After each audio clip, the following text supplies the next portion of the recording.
Ito nga po pala yung pinasok naming ruta mga kapadyak.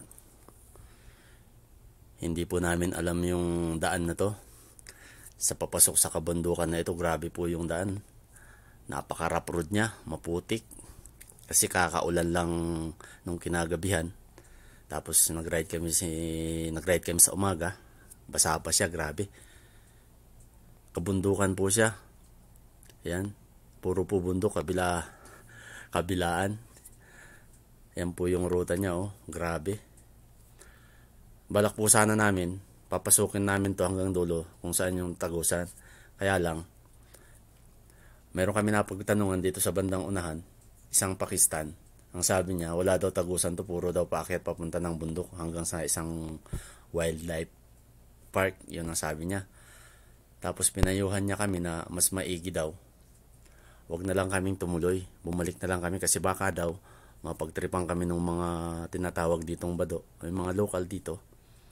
Kunin daw yung mga gamit namin, ganun. Cellphone, pera kung mayroon man. Kaya, ito po siya, yan po, Pakistan. Nagtanong kami.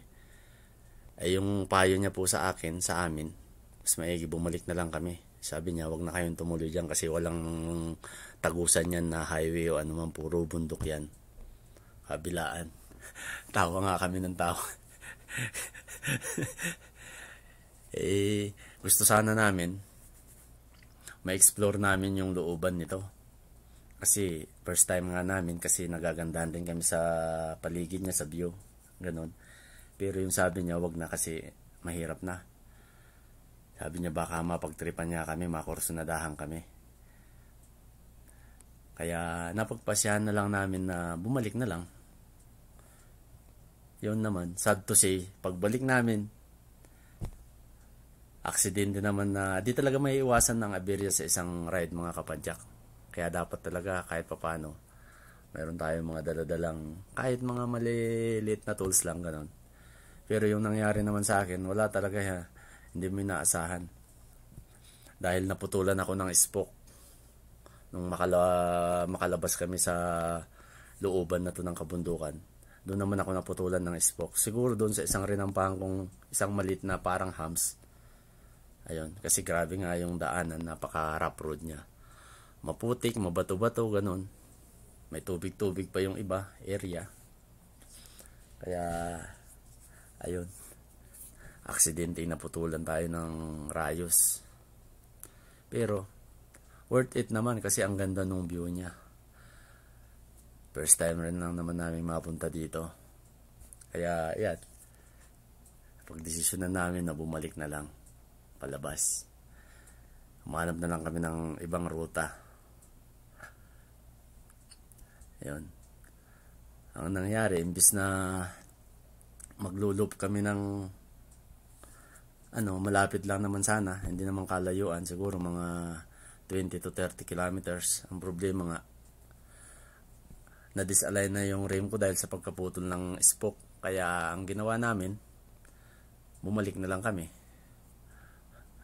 Ayun. Grabe yung daan dyan. Talaga naman.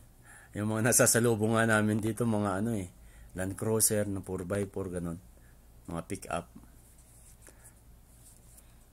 Wala kang makikitang dumaan dito na maliliit na sasakyan na sedan.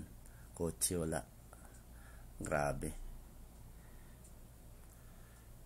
Pero thankful pa rin dahil kahit nasiraan, safe pa rin tayo. Huwag lang talaga tayong makakalimot sa taas. Bago tayo mag-ride, ganun, pagkatapos natin mag-ride, kailangan magpasalamat tayo. Maraming salamat po sa ating mga followers, sa non-followers.